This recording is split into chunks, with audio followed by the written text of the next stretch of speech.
detail on the whole subject of NBC chime machine, or the NBC chimes. And then the third thing will be to run a video that John Staples strictly has been filming back in April, I think it was.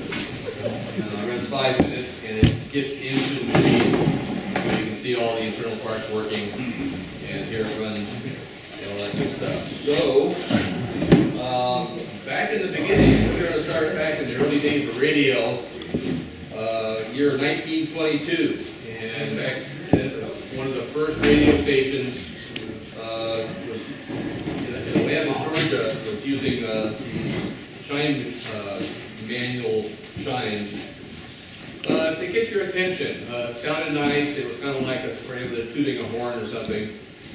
So that kind of caught on. There were several different kinds of melodies played, and that went on for several years before things got standardized, at least for NBC. These chimes were very popular back in the day. These are the original vintage, about 1920s. Originally they sold for $3, $4, $5, maybe as much as $10. A little bit more now on eBay. And so why did the NBC guys get interested in the chimes? Well, they were used to get your attention during programs, or at the end of programs. But they also had a network wiring problem. They were starting to wire up the U.S. Using the AT&T telephone line. So AT&T was their carrier. And they had switching centers, and the guys at the switching centers needed kind of like a wake-up call to say, that's the end of that program. I'm going to switch the next 15-minute period. A lot of programs are only 15 minutes. Go around to different affiliates in the towns around the switching centers, depending on who's going to pay for the ads. So they used the chime as a introduction to the announcer's station ID or station break, or now return you to the, whatever. So that was the reason they needed some kind of a audible signal. I guess we would call it today, we would call it in-band signaling.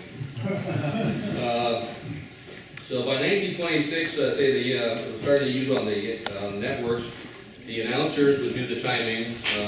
They would make mistakes because they had some that had 3 bars, some with 2 bars, and as you go, that's not quite right. It's supposed to be.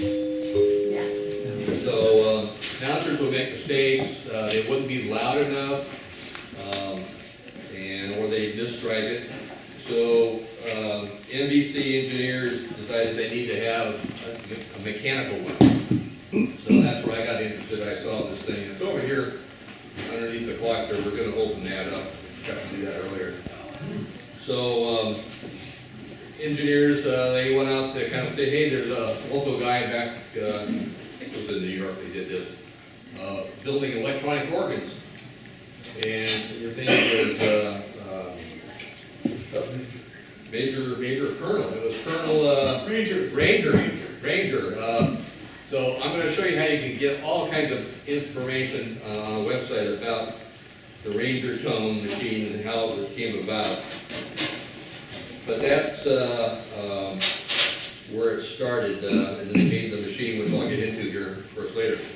Now, on the Dagan DEAGAN chimes, there's 3 samples here. This is the model 200, 300, and 400.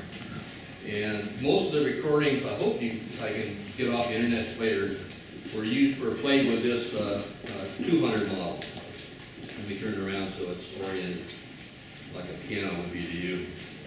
So this one has tubular resonators, and they're, of course, a certain fraction of a wavelength. And the bars are different lengths, and of course they play different tones.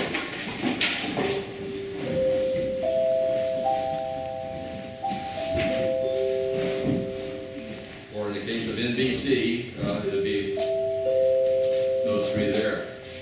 So different lengths. Now we go to the model 300, and it's a wooden box. The plates are at different lengths. Okay, a little bit different frequency if you pick that up. But these have wooden resonators, but inside they call them segmented because each chamber underneath each of the plates has a tuned length. They aren't all the same length. Dagan model 400 has all the same length. So how do they get the different frequencies out of that? Or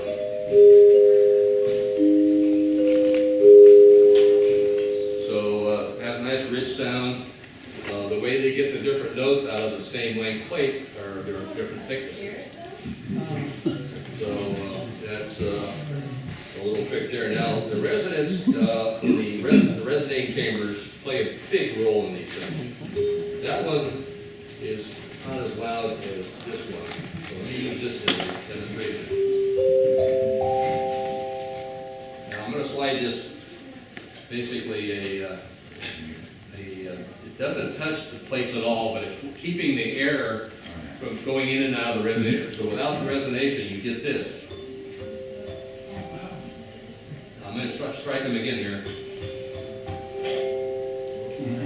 So it's a huge difference playing one note. So that's what the resonating, as we all know in the radio world, when you've got a good resonator, you've got a good signal. So the internet is working.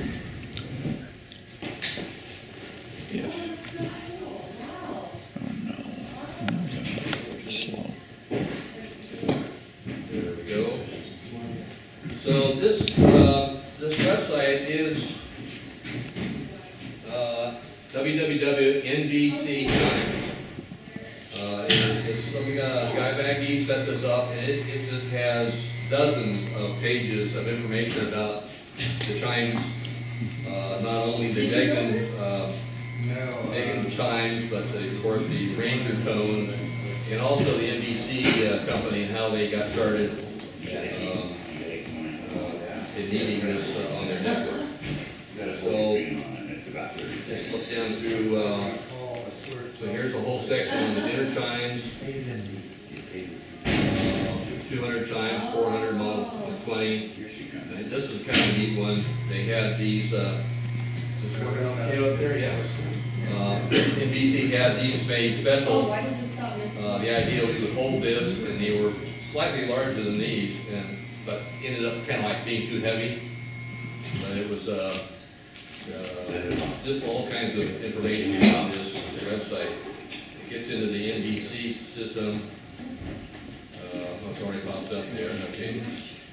And but I'm not going to go with recordings.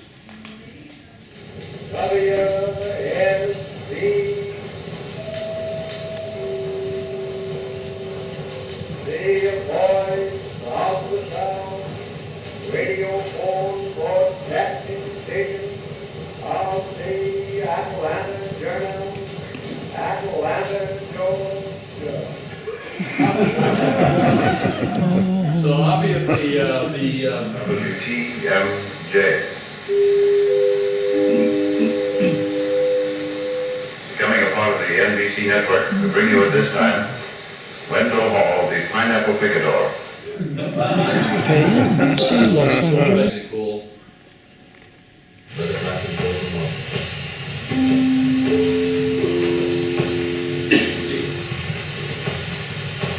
WEAS, New York.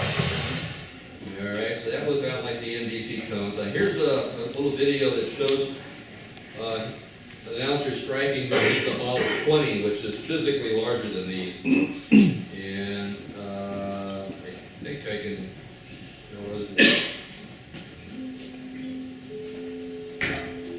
the audio just is low on that, but it's, you can see it New York.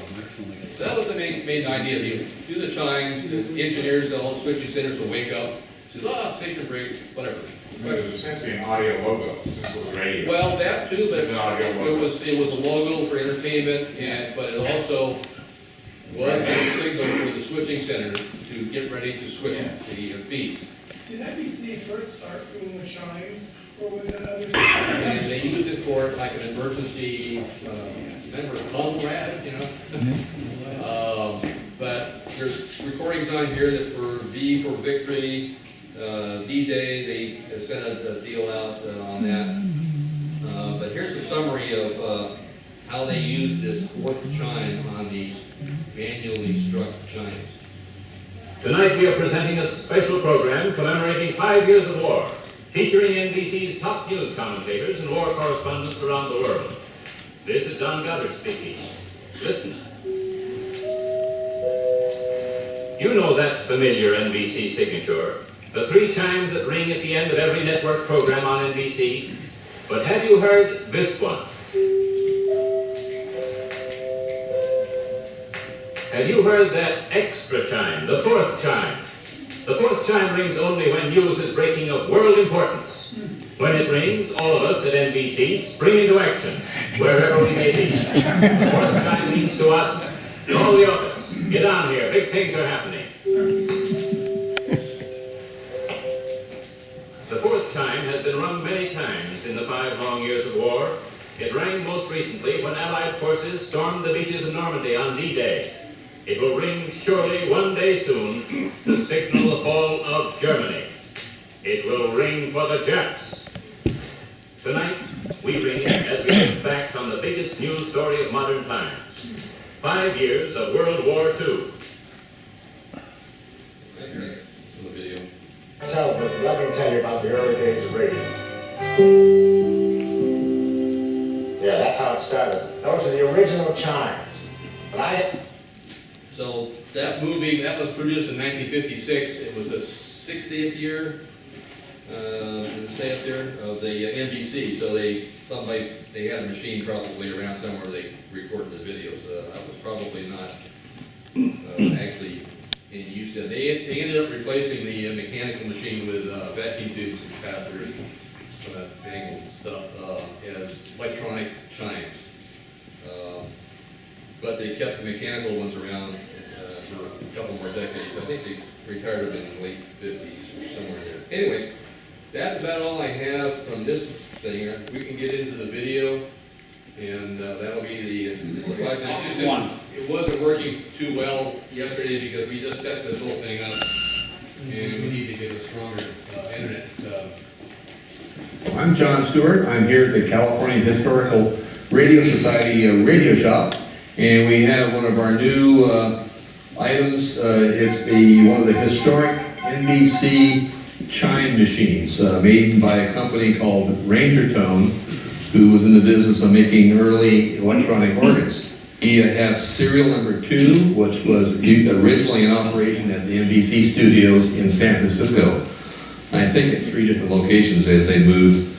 Starting in 1931-32 is when this went into service. I'm going to pull the cover off now so we can see the inside.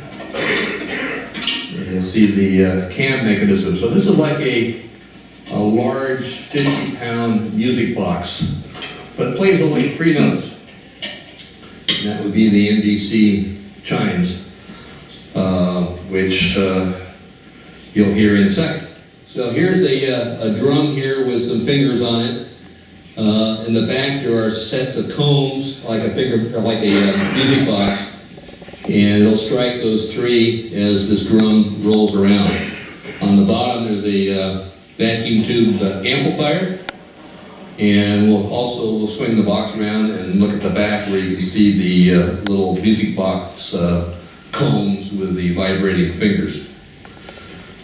To demonstrate how this operates, I will turn on the motor, which should be done by an announcer. So you can see the fingers rotating around. The cycle takes about 2 or 3 seconds, and then normally the system would just shut off after 1 cycle, so you'd only hear the NBC chimes once.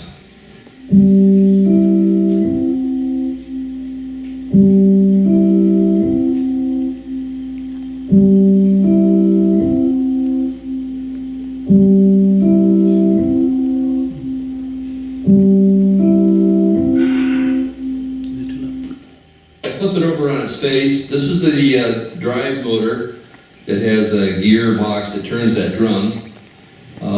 You notice that the sensors are all underneath this metal shield for prevent the electrical 60 hertz hum from getting into the sensors.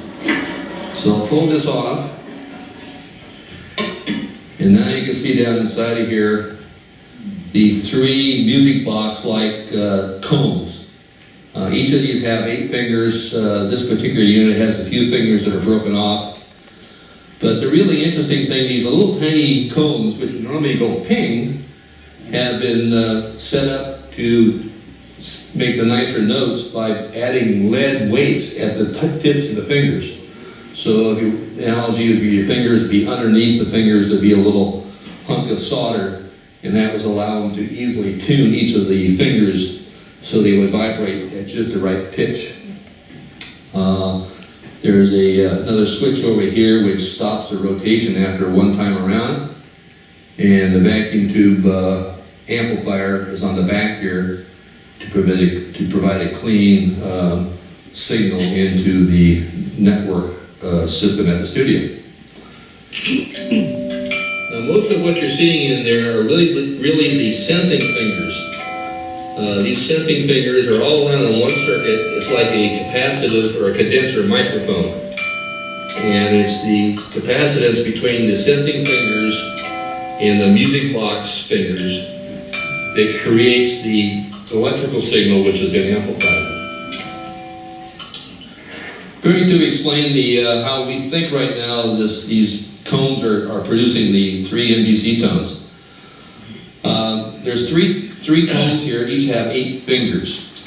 In a music box, these will all be different notes. In this machine, because the company made organs, we think he used stock combs, and this was able to weight them to produce the fundamental tone for the 3 notes, which are G, E, and C, which people say which stands for General Electric Company, who owned NBC back at the time.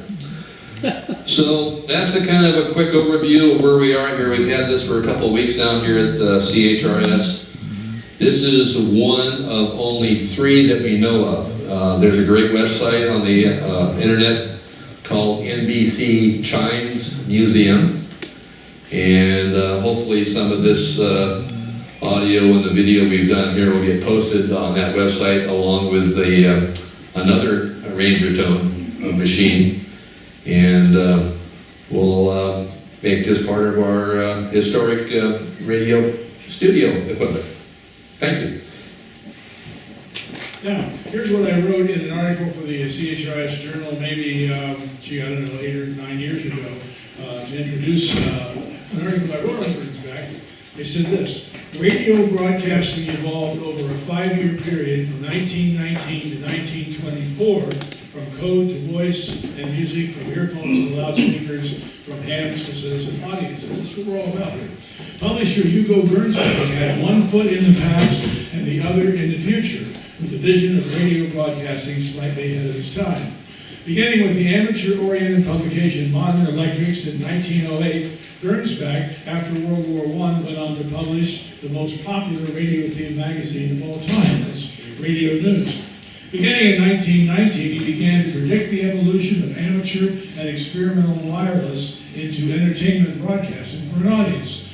Gernsback was early in his editorial discussion of radio music, news, advertising, government control, the entire radio business from programming to manufacture of radios themselves. His readership was quite broad. It wasn't just manufacturers or tech people, it was also curious people. And we have a television exhibit using Gernsback material downstairs. Okay, so that's kind of the setup. Now, I'm going to push this button just right here. Which one? Oh, space bar. Okay. Okay. Well, here's the prolific publisher. Thank you. Gernsback published about 50 magazines, different magazines, and they ranged from electricity to sex. And after he heard famous sci-fi writers, we'll get to the sex in a second, famous sci-fi writers of the day, to amazing stories, he became the father of science fiction, right? And the Hugo Awards were named after him, and they are still awarded today. Push that button over this. I really need 2 hands. That's okay. All right. Oops. There we go. You'd be interested in the first works by Gernsback, Modern Electric, and electrician and mechanics, and Gernsback also sold radio parts by mail. If you lived in the boondocks, which many people did, and you wanted to build a radio, Gernsback had the, I think it was the electro recording company, right? You probably have some of this in the library, because we have a lot of the Gernsback stuff down there. Okay. Sexology. Well, amazing story we talked about. Kinky and kooky excerpts for you in the back row that could not read this. Sexology, and there were some other sex magazines that Gernsback did, and they were probably educational more than anything else. They probably weren't what you think. But these were the kind of magazines that we had to hide from our parents back in the 40s and 50s, or perhaps our parents were also hiding. Okay. Well, anyway, let's get to the point of all this. The magazine that you know best is Radio News. And first there was Radio Amateur News, and that lasted from 1919 to 1920. You can see Bob Rydzewski into fellowship in the society. And that comes with a certificate. Oh, my God.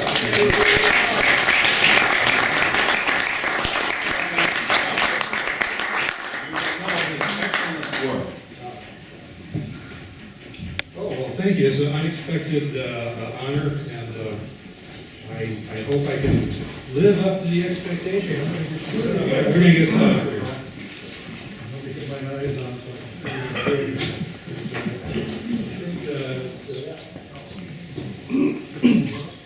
okay, so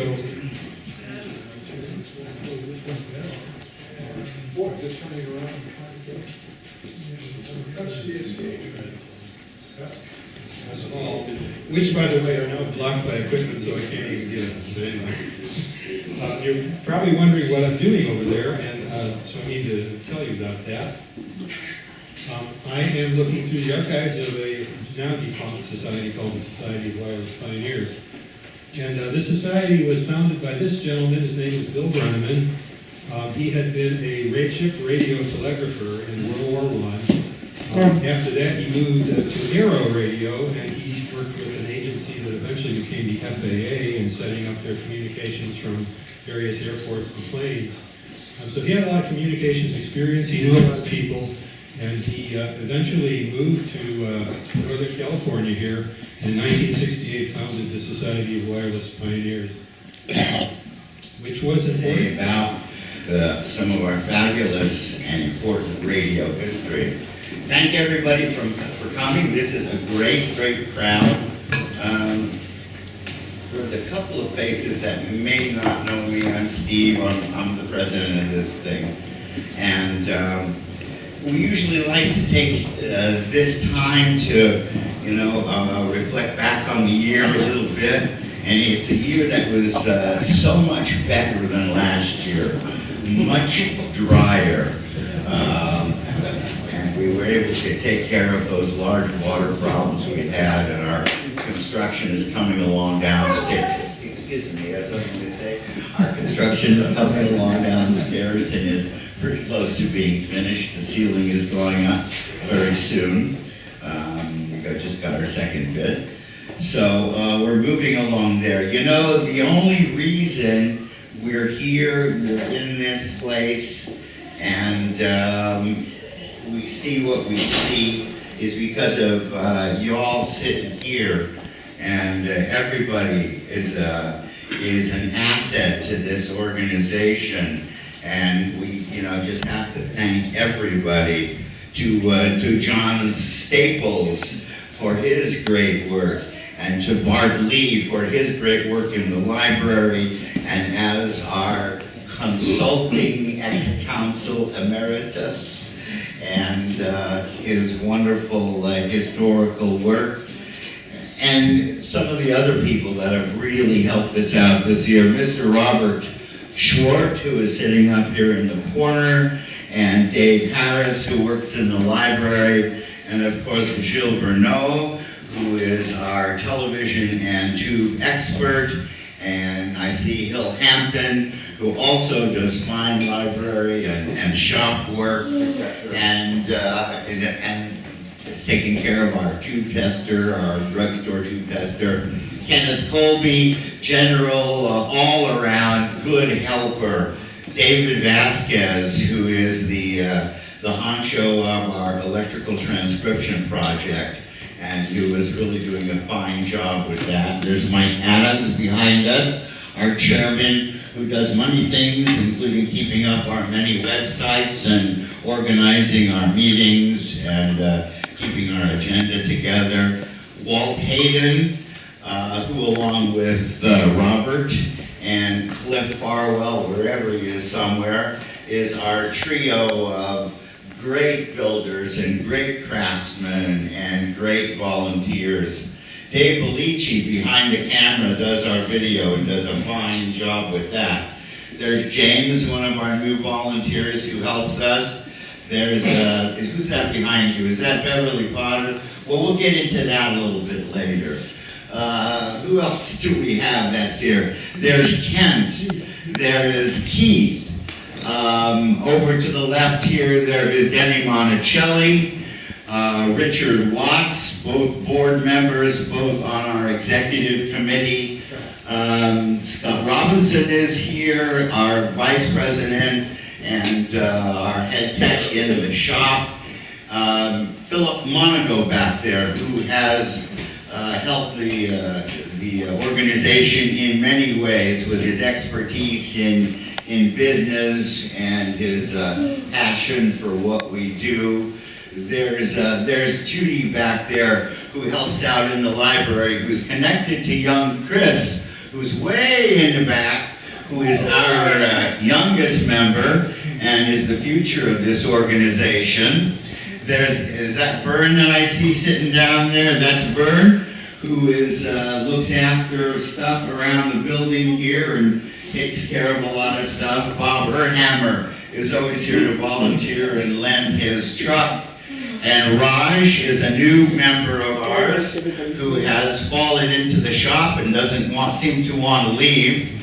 And I don't know whether I mentioned Kent Leach. And back there is I'd call an old timer, is Paul Berman, who he and his wife Edith have taken care of the front garden, revitalized it, and made it really nice to look at. And then there's a young fella over here with a beard. Stand up, please, Mr. Arp, who is one of our best volunteers. He has been totally beneficial in restoring radios that nobody wants, gives them a good paint job, and we can't sell enough of them to the young people at the antique shows. Jimmy Fink is here every week, and he helps us out. There's a young lady in a red sweater there named Betty, who's the cookie lady.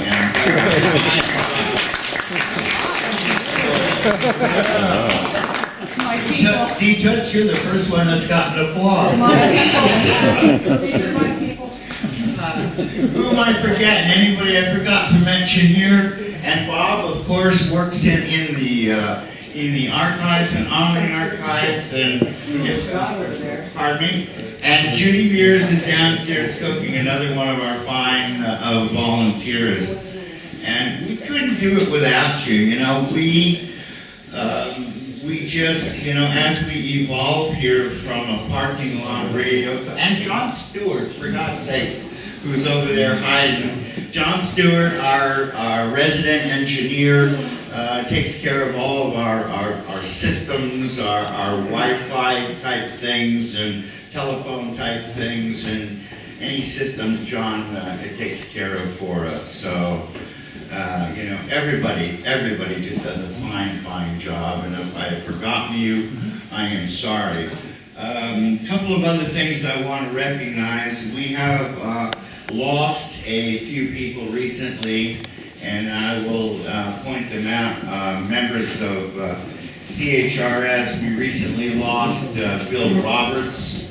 I don't know if anybody remembers Bill. He used to come down from Twain Hart, he and his wife Sue. And we have also lost recently George Patterson in Palo Alto.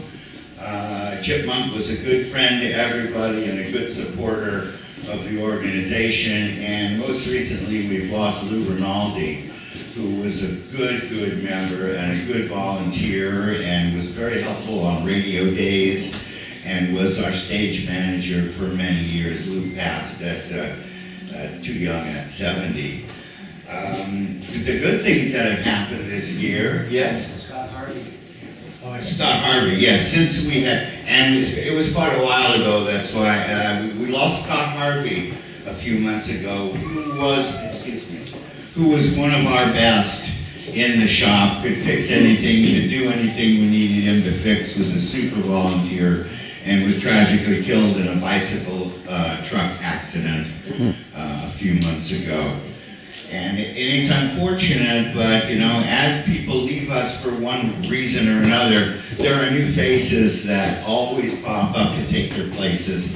And that's really something nice about this organization, because I don't know of any organization quite like this doing what we do outside of California. I don't know how many great organizations there are, such as CHRS.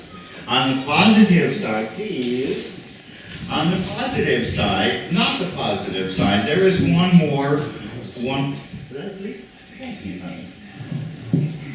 There is one more passing that I want to note, and that was our 2010 member, Alice Potter, who is in the Hall of Fame and really broke the glass ceiling for women in broadcasting in the 70s. She started at KRE in the early 70s as a copy girl, and they put her into sales, and she did so well in sales and beat out all the men with skinny ties and cigarettes, and became sales manager. And from there, a few years later, was promoted to general manager. And for a woman to be general manager and sales manager of a major market station at that time was unheard of. And she did a wonderful job, and we're proud to have her in the Hall of Fame. Alice passed a few months ago, and after her passing, I heard from her daughter, Beverly Potter, who has donated $100,000 to CHRS in Alice's name. And I'd like to introduce Beverly, who's standing over here right now, Dr. Beverly Potter. Can I say one thing?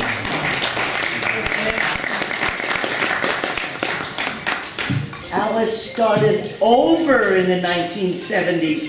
She actually started in 1958 in radio in Plattsburgh, New York, and television, where she had an outrageous show called Alice in Slumberland, the first jock draw before Stern, the jock, whatever it was. She came to California, started over. Anyway, she's watching us now. We were pleased to have her second career here in the Bay Area. You know, she just, historically, she's very important. And then George Patterson's estate has left us $50,000, and we recently got a nice $5,000 donation from Mr. Gilles Verneau. Thank you very much. We got a $3,000 donation from Joan Dries, our late friend Larry Dries' wife. And we got a lovely little $1,000, not little, but a nice $1,000 donation from Ms. Betty Cosmos. Thank you, Betty Cookie Lady. We're doing good. And, all I can do for this organization is sort of I'm getting long-winded now, but I can sort of make suggestions. And people take the suggestions, and it's the people that take those suggestions that make all of this happen. So I want to thank every one of you for making this CHRS and Radio Central what it is. Happy New Year to everybody. Oh, there are downstairs in boxes lined up free radio magazines, radio books. please take them home, keep them out of the landfill. And on the big conference table, if you're into it, there's a whole bunch of 70s jazz posters from KBLX. So please take those home too. Enjoy, Happy New Year, and I think we're getting ready to eat. Is that true, Cookie Lady?